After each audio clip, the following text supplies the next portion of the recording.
Tangguh con dunia situation Con chim yang mây xí xông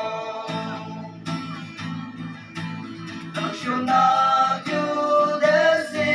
đã lấy ngủ Ô đình mang mây ta nhiều cô ở la mây cô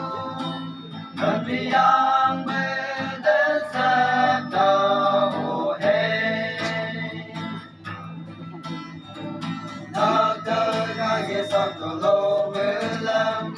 nhân sang cô vừa làm thì yang vừa chê vẫn chỉ yêu trong hồ còn đang xem đâu có cha đâu đi ăn ta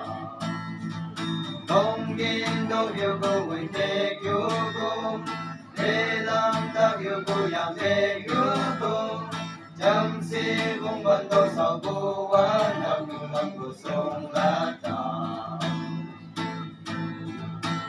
còn chính yang mây xí xông Nắng chiều nào yêu đến xí